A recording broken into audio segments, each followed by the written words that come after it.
السلام عليكم ورحمة الله وبركاته.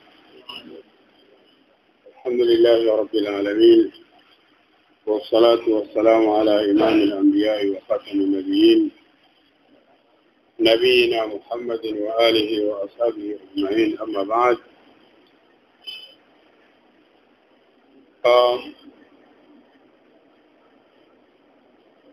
tunaendelea na masala ya qadar kama ambavyo ameelezea Sheikh al-Islam Ibn Taymiyyah rahimahullah, zile hatua ambazo Allah subhanahu wa ta'ala amechukua katika kukadiria mambo, maratibul qadar.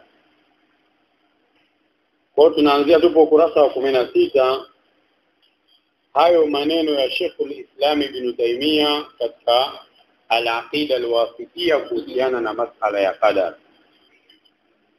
Sheikh Rabi anasema وقد تكلم شيخ الإسلام ابن تيمية رحمه الله في الواسطية وغيرها عن القدر.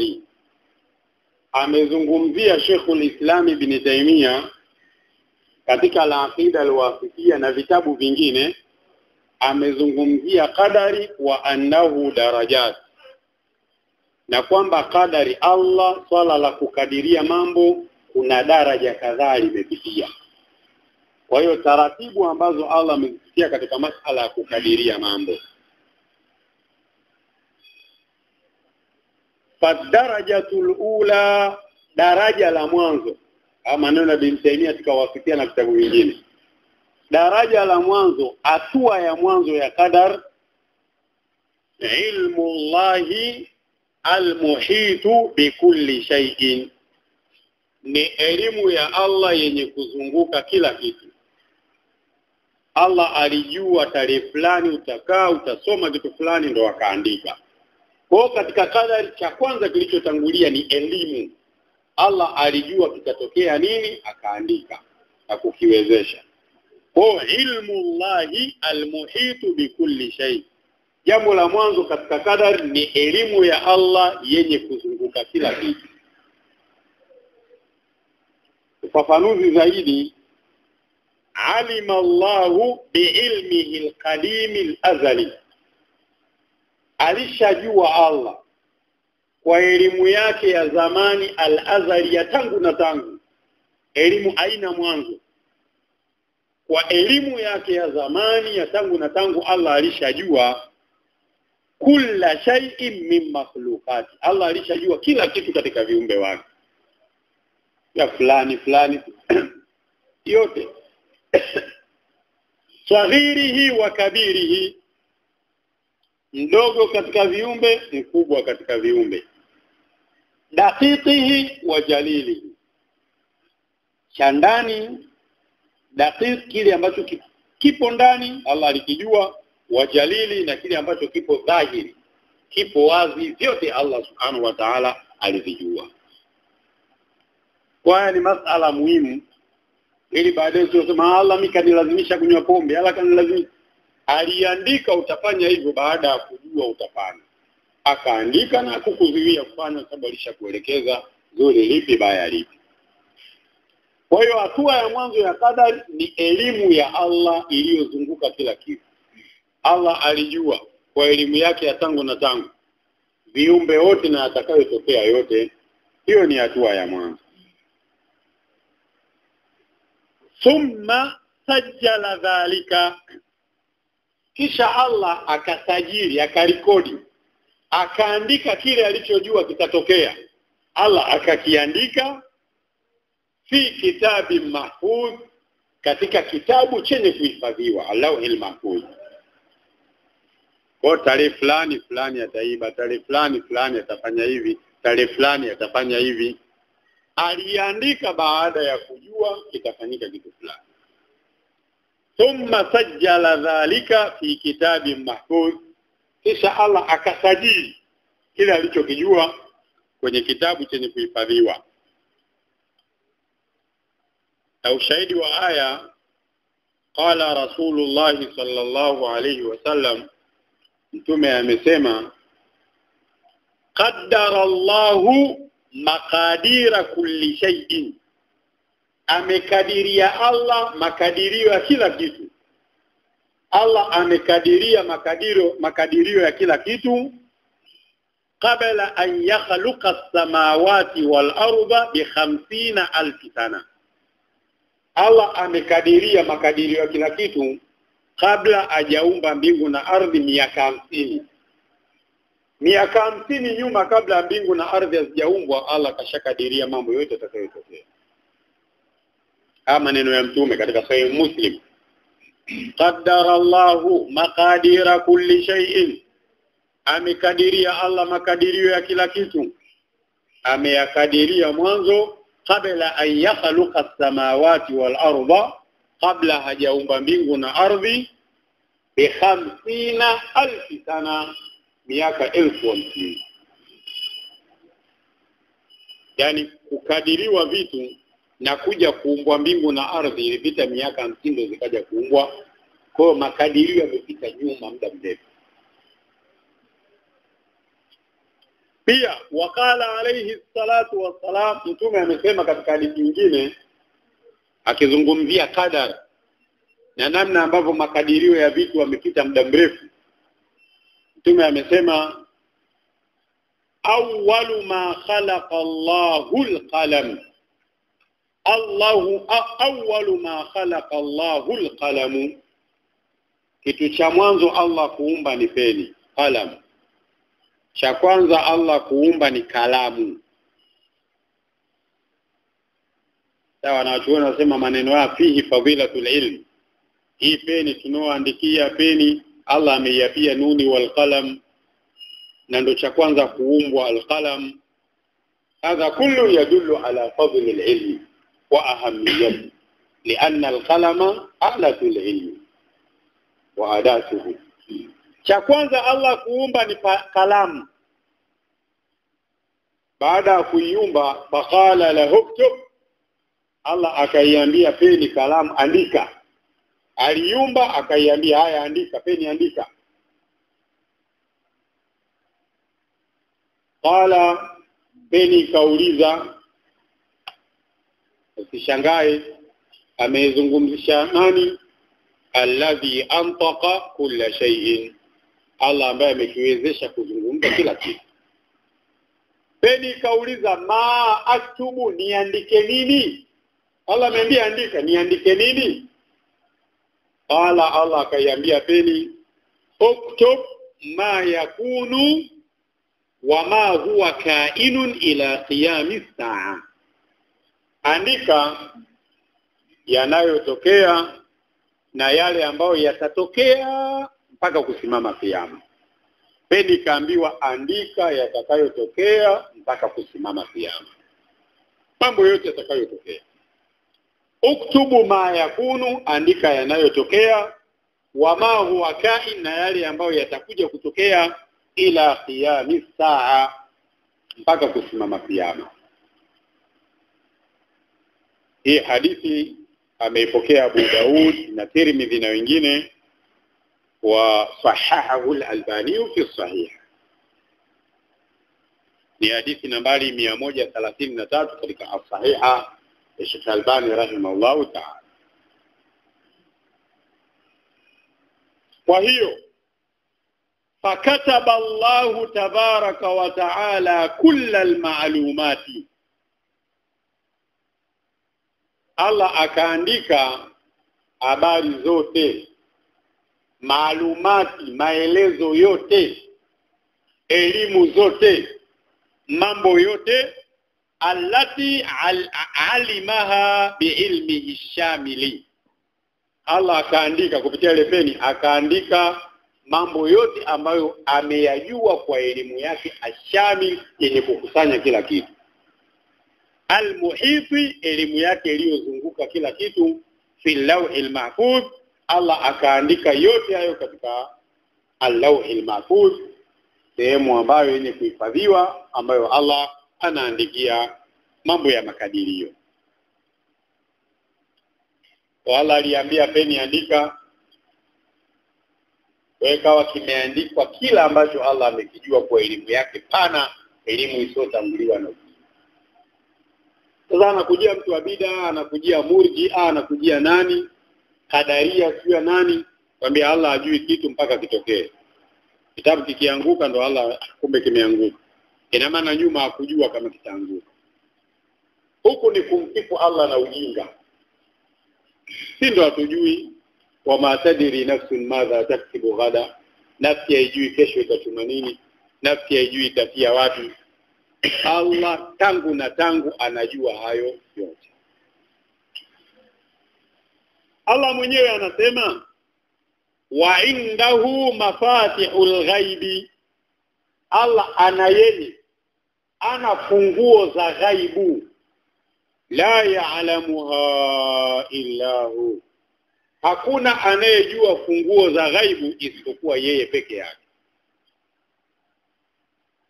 Na ukiona mtume kataja mambo ya mbele ya ghaib, Allah amemjulisha. Alimul ghaibi fala yudhihiru ala ghaibihi ahada illa man irtadha min rasul. Na mwingine anamuelekeza mtume kitatokea hivi. Kwa mtume akielezea habari za ghaib ni kwa kuelezewa na Allah. Lakini kuna matukio mtume ametokea, mkewe mama Aisha alituhumiwa zina. Mtume hajajua ukweli au mpaka akawa anawauliza tu mpaka akateremshiwa wahi kumtakasa mama Aisha. Mtume angekuwa anajua ghaibu, angejua tu kama tukio limefanyika au halijafanyika pale pale. Mtume alikuwa anawauliza kina Zainab binti Jahsh, mnasemaje Aisha anaweza kufanya hivi? Anawauliza kina Usama bin Zaid, anauliza kina Barira. Kwa nini anahangaika haya yote? Ajue zaidi mpaka Allah amwambie. Leo akija mtu wa twarika msufi anakuambia Abdul Qadir ajua ghaib, muridi wake akifa pale kaburini anajua si nani. Hadha kalamu farid. Ni maneno hayana msingi wowote na ni jahalun mutabbaq fi din. Wa indahu mafatihul ghaibi. Allah ana yeye funguo za ghaib, la ya'lamuha illa hu. Hakuna anayejua funguo za ghaibu isipokuwa Allah peke yake. Wa ya'lamu ma fil barri wal bahr. Allah anajua yaliyomo katika bara nchi kavu na yaliyomo ndani ya bahari. Allah anayajua yote. Wa ya'lamu ma fil barri. Allah anajua yaliyomo bara wal bahr na yaliyomo ndani ya bahari. Wa ma tasqutu min waraqa. Halianguki jani. Waraka hapa kwa maana ya jani. Haliwezi kuanguka jani illa ya'lamuha, isipokuwa Allah analijua. Yani majani yote yanayoanguka Allah anajua masasi ni kama ngapi, Dar es Salaam wapi, Tabora si wapi, huko nchi zingine. Majani yote kila linaloanguka, na hii ndio ilmu Allahi ash-shamil. Elimu ya Allah pana mno. Hakuna jani linaanguka isipokuwa Allah analijua. Wala habatin, hakuna nafaka, hakuna punje habba, hakuna punje fi dhulumatil ardi, katika kiza cha ardhi. Kwamba umeichimbia chini huko, umepanda punje yako chini mbegu, kiza.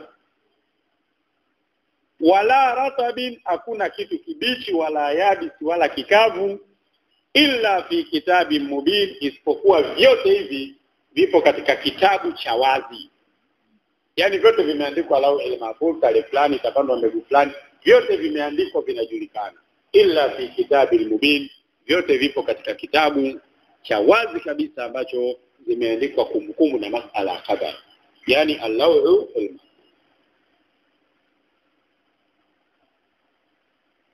Dalili nyingine ya elimu ya Allah ash-shamil ambao ndio imemfanya aandike aliyoyajua yote. Dalili nyingine ni maneno ya Luqman. Luqmani katika maneno ambayo alimwambia mwanawe wakati anamuhusia, Luqmani alimwambia mwanawe, Allah ananukuu maneno ya Luqman, ya bunayya, ewe mwanangu, ya bunayya, ewe mwanangu, innaha intaku mithqala habatin min khardal, hakika ikiwa punje Yani kikitokea kitu kama uzito wa punje ya khardal. Khardal kuna nafaka fulani ni ndogo, yani ndio ya mwisho katika udogo. Yani hiyo ndio inapigiwa mfano katika sighar, katika udogo. Kwa hiyo kitu hata kiwe mithqala habatin min khardal kina uzito wa punje ya khardal. Yani kitu hata kiwe kidogo vipi, fatakun fi sahara, na udogo wake ule kikawa kipo kwenye jiwe. Sahara ni jiwe, kitu ni kidogo kikawa kipo kwenye jiwe. Au fi samawati, au kitu kidogo kimefichwa huko mbinguni. Au fil ardhi, au ndani ya ardhi. Yaati biha Allah, Allah atakileta. Hata kiwe kidogo kama uzito wa khardal kikafichwa kwenye jiwe au mbinguni au ardhini, yaati biha Allah, Allah atakileta chia. Kwa maana la yakhfa ala Allah shay, hakuna kinachojificha mbele ya Allah tabaraka wa taala. Hapa Luqman alikuwa anamjenga mwanawe masala muraqaba. Allah anatuangalia, anajua yote. Kitu usione hichi si kidogo tu hichi. Hapa sina dhulumu robo tu, hapa si mita moja tu, si robo kilo tu. Kama mpaka chini hapo hata punje ya khardal Allah ataile. Yaati biha Allah, inna Allah latiful khabir. Kwa hiyo Allahu alimun bikulli shay, Allah ni mjuzi wa kila kitu. Allah ni mjuzi wa kila kitu. Wadawana hadhihi al-ashya'a kullaha, ameviandika. Dawana, ukisikia neno tadwinu, tadwinul ilmi, tadwinu sunna, tadwinul Qur'an, tadwin kuandikwa. Wadawana hadhihi al-ashya'a kullaha, Allah ameandika vitu hivi vyote fil lawhil mahfuz, katika lawhil mahfuz. Kwa hiyo masala ya qadar na kujua hizi maratib kunaondoa baadhi ya yale maswali. Sasa mbona mimi nimeandikiwa kuiba, nimeandikiwa hujalazimishwa? Allah alijua kwa elimu yake tangu utafanya hivi akaandika, na anaweza kukuziwia usifanye akakuachia, sababu alishakuelekeza. Kwa hakuna lawama na wala hakuna kumlaumu Allah kwa lolote. Hii ndio daraja ya mwanzo. Allah alijua yatatokea mambo, akaandika aliyoyajua yatatokea. Hii ndio daraja ya mwanzo, na wengine wanafanya daraja mbili tofauti. Kwanza itangulie elimu ya Allah, kilichofuatia ni alkitaba, daraja ya pili. Ibn Taymiyyah anaweka hiyo daraja moja. Allah alijua kitatokea nini, akaandika alichojua kwamba kitatokea. Thumma darajatu thaniya, daraja la pili, wa hiya al-imanu bi mashi'ati Allahi al-amma. Katika mlango wa qadar, baada ya kuamini Allah alijua kila kitu na akaandika alichokijua, daraja la pili unatakiwa uamini matakwa ya Allah. Kwa maana pamoja na Allah kujua yatatokea na akaandika, bado hakuna kinachofanyika bila matakwa ya Allah. Kwa maana hakuna mbabe ambaye anaweza kuingia msikitini wakati Allah hataki, au anaweza akaingia baa wakati Allah hataki. Anachofanya Allah, anaingia msikitini anamwachia, anaingia baa anamwachia. Muda mwingine mtu anaweza akamvia, kama anampenda Allah anaweza akataka kufanya maasi, Allah akamtilia uzito, kamwepusha. Lakini lolote linalotokea, liwe zuri liwe baya, ni kwa matakwa ya Allah. Sasa hapa anakuambia kuna matakwa na kuna mapenzi, vitu tofauti.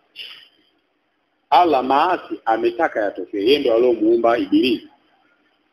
Angeweza kumdhiwi, ametaka yatokee kwa hikma, mtihani kwa waumini.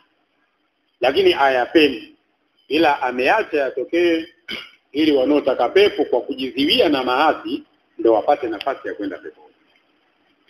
Kwa kuna mashia na irada, kuna kutaka kitu na kuna kukipenda, mahaba.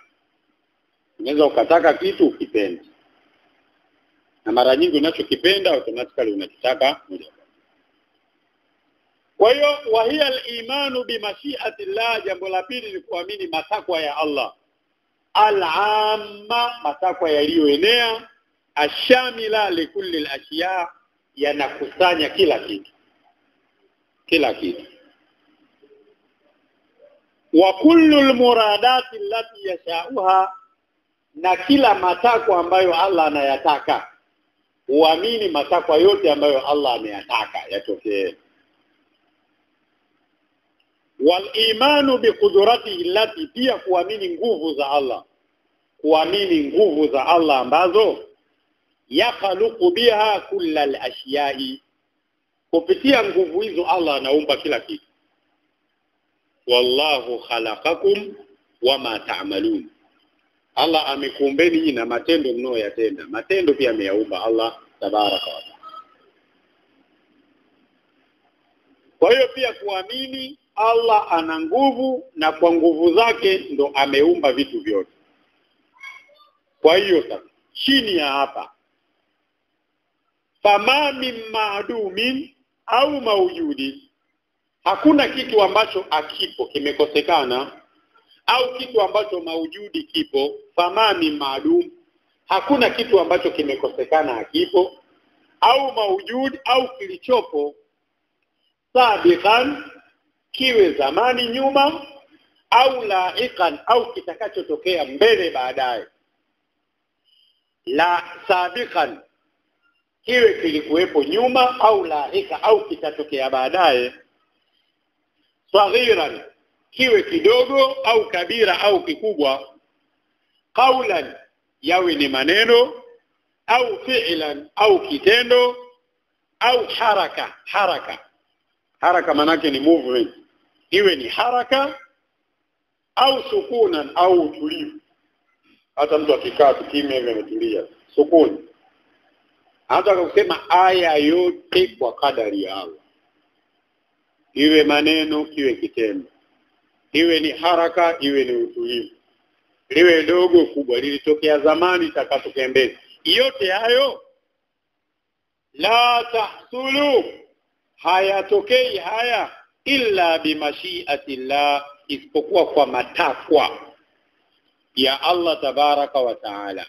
Illa bimashiati Allah, yote yanatokea kwa matakwa ya Allah tabaraka wa taala.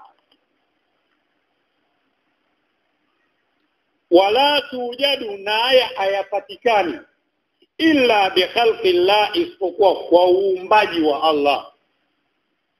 Allah ndo aloumba vitu vyote, ndo aloumba vitendo, hayapatikani isipokuwa kwa uumbaji wa Allah tabaraka wa taala. Wa ijadihi iyaha, na Allah kuvifanya vipatikane. Ijadi ni masdari ya aujada, sema Allahu aujadana min al-adami. Kwa hiyo vyote vinapatikana wa ijadillahi iyaha, kutokana na Allah kuvifanya vipatikane. Bimashiati, kwa matakwa yake, wa qudrati, na nguvu zake, allati la yujizuha shay, ambazo hazishindwi na kitu chochote. Nguvu za Allah ambazo hazishindwi na kitu chochote. Haya, sasa hapa ndio yanakuja maswali mengi. Kama Allah ametaka yatokee mazuri na mabaya, Allah kataka maasi yatokee, kamuumba ibilisi na nini, kwa nini anatuchoma moto? Nakuja masala, Allah ameyaumba mabaya, amewatuma mitume kuelekeza ya hapa mazuri, ya hapa. Yeye ndio aliyoyaumba, angeweza kuyazuia yasiwepo. Ameyaumba kwa hikma yake. Utaingiaje peponi bila kukwepa mabaya, bila mitihani? Kwanza unakuja kuambiwa pamoja na Allah kuyaumba, ametuma mitume wamekuja kukuelekeza hilo usifanye, ili fanye. Wewe ukifanya kama mimi yashaumbwa bwana, mimi nafanya. So maana ule ni mtihani umewekwa, wewe jiepushe nao upate pepo. Umeshindwa, umevaa, unapata moto. Kwa Allah ameumba kwa hikma na sababu zake. Idhalika wa ma'adhalika, pamoja na hayo, pamoja na Allah kukadiria yote, kuyaomba yote, pamoja na hayo, arsalallahu rusula, Allah akatuma wajumbe, Allah akaleta mitume na wajumbe. Sasa hapo ndo unaondolewa udhuri yako. Allah kashaumba bwana, shaumba mimi nifanye hivi. Wametumwa mitume kuja kukuelekeza kipi ufanye, kipi usifanye. Arsalallahu rusula, Allah ametuma mitume. Wa anzala alkutuba, akateremsha vitabu. Yukallifu alibada biawamira wa nawahin, Allah akawakalifisha, akawalazimisha waja maamrisho fulani na makatazo. Haya fanyeni, haya acha, hapa acheni, haya yaacheni.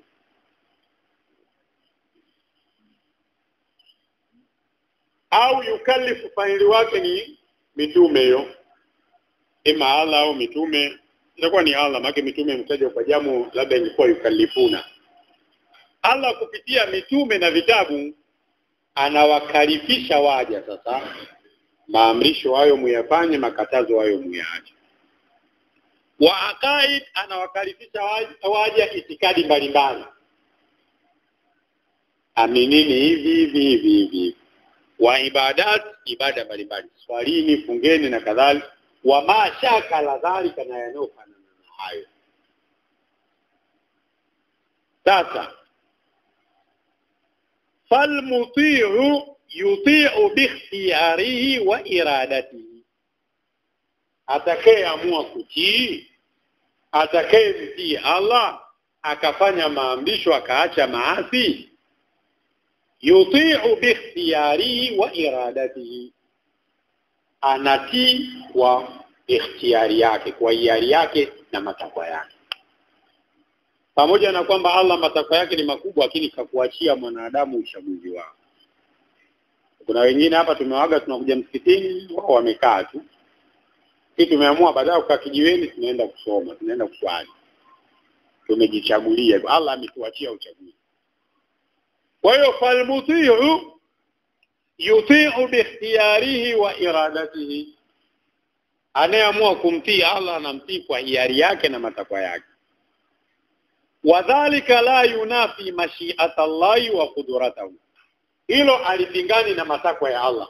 Pamoja na kwamba wewe mwenyewe umeona mimi sasa hivi bwana naenda msikitini, lakini kuna matakwa ya Allah yapo juu yako, kwamba Allah angetaka angekuzuia pia usije msikitini. Kwa hiyo alitaka uje msikitini, kakuachia, na wewe umechagua kuja hapa, basi mambo yameenda. Wewe ungeweza kukataa pia kuja msikitini na Allah angekuachia usije ukapata dhambi. Lakini Allah amekuachia, umekuja, na wewe umekuja, walhamdulillah. Kwa hiyo mwanadamu ana kiasi fulani cha kuchagua, nifanye niache, Allah amemwachia. Na hicho ndio kinachomuondolea mwanadamu malalamiko, kwamba Allah atanichomaje moto wakati yeye kashaniandikia ninywe pombe. Kwanza ameandika baada ya kujua utakunywa, na Allah hajakulazimisha kunywa, na amekuletea mitume na vitabu iliyokataza hivyo vitu.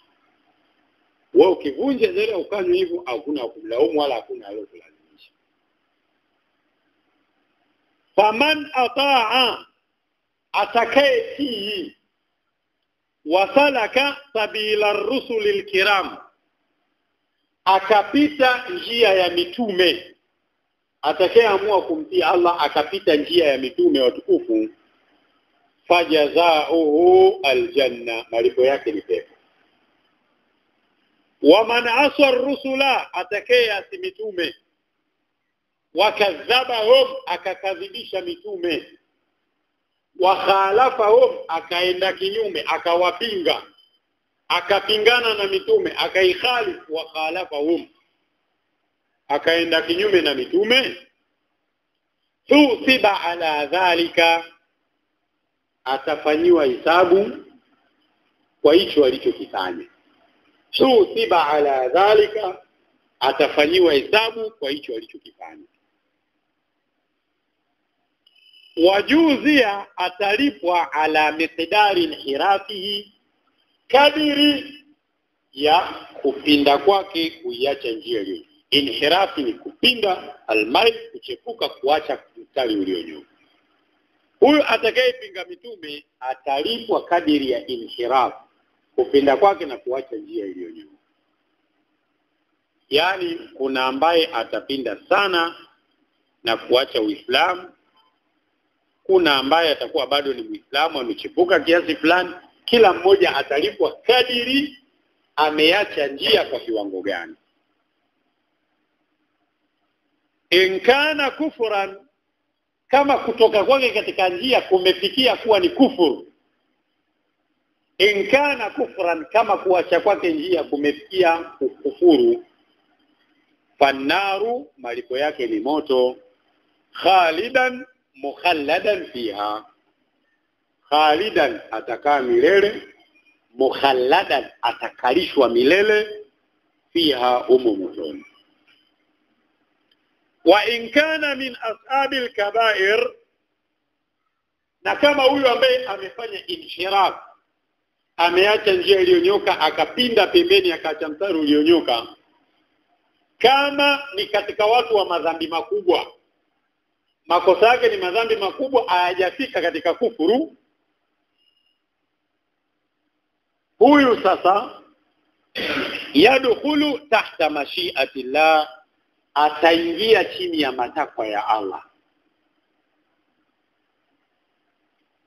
Baada ya Allah kuleta vitabu na kuleta mitume, atakayetii vizuri peponi, atakayeasi yani mpaka anakufa amefanya uasi bila tauba, atahesabiwa na kulipwa kadiri ya uasi wake. Kama ni mkubwa umefikisha katika kufuru, motoni, hakuna mtu. Kama ni uasi ambao bado ni Muislamu amefanya madhambi makubwa tu, atakuwa tahta mashiatillah, chini ya matakwa ya Allah tabaraka wa taala. Insha afa anhu, Allah akitaka atamsamehe, wa insha adhabahu, Allah akitaka atamwadhibu. Allah mwenyewe ataangalia amfanye nini, akitaka atamsamehe, akitaka atamwadhibu. Kwa ndugu zangu, tusimame hapo kwa darasa ya leo. Tulichokisoma Ibn Taymiyyah katika al-Aqida al-Wasitiyya na vitabu vingine, anataja maratibul qadar. Hili swala la Allah ameandika na kukadiria yote yaliyotokea lipoje. Kilichotangulia mwanzo, elimu ya Allah. Elimu ya Allah ni kadim, azali, haina mwanzo. Alijua tarehe fulani fulani kitafanyika kitu fulani. Akaiambia peni iandike yote, bima yakunu wa ma wakainun ila qiyamah. Kwa hiyo hakuna jani linaanguka, Allah analijua. Hakuna nini, yote yameandika. Swala lingine katika kadari, wewe sasa na mimi tunatakiwa tuamini mashia na kudura za Allah. Chochote kinachotokea Allah ametaka kitokee. Sio amependa, ametaka. Vizuri ametaka na amevipenda, vibaya ametaka vitokee kwa sababu ambazo yeye mwenyewe anazifahamu, ikiwepo kutupa mtihani. Naam, na dalili ndio hizo kadhaa wa kadhaa. Na kusema kwamba kuna baadhi ya mambo yanatokea Allah hakutaka yatokee, ni sawa na kusema wapo baadhi ya viumbe wanamzidi nguvu Allah, wanafanya mambo ambayo Allah hakutaka yatokee. Bali tunasema wanaofanya maasi Allah amewaachia wafanye ili waendelee kupotea. Na wapo wengine wanaowapenda Allah, wakitaka kufanya maasi anawaziwia. Tulisoma sehemu nadhani kule swala katika hadithi katika mlango wa kujistiri, Mtume Muhammad sallallahu alaihi wasallam kabla hajakuwa mtume, wakati anajenga Kaaba, ami yake Abbas alimuonea huruma Mtume anaweka mawe humu. Akamwambia, shuka yako chini, kwa nini usipunguze nyingine ukaweka humu ili usiumie? Mtume akawa amefungua shuka amejiweka huko. Baadhi ya sehemu zikaonekana, akapoteza fahamu hapo hapo. Yaani Allah akampata mbia hapo hautakiwi kufanya hivyo. Sasa wapo wengine wakifanya kitu fulani Allah anawaziwia. Na wapo wengine Allah anawaachia, na kule kuachia ni istidraj, sio kupendwa. Mtu anaona mbona mie laula yu'adhibuna Allah bima naqul. Mayahudi walikuwa wakienda kwa mtume, salamu alaykum, kifo kiwe juu yako. Wanasema kama tunafanya kosa mbona Allah atuadhibu? Wanaona kutokuadhibiwa ni kupendwa, kumbe kutokuadhibiwa ndio mtu anafanya tu makosa. Mbona sijapata na balaa lolote? Baadaye Allah akimshika mtu anamshika. Kwa hiyo masala ya kadari yapo hivyo, ni mlango mzito. Kubwa zaidi wewe kama Muislamu unatakiwa uiamini kadari kwa sababu ni nguzo. Labda sasa kwa Muislamu anaweza akaoji sana bwana imekuaje? Lakini kama Muislamu wewe ujue Allah hawezi kumdhulumu mtu. Akimuingiza motoni mtu alistahili mwenyewe. Akimuingiza peponi kwa fadhila zake na rehema zake. Allah hana faida ya kumdhulumu wewe na mimi. Yeye ana viumbe ambao wamuasi malaika na nani?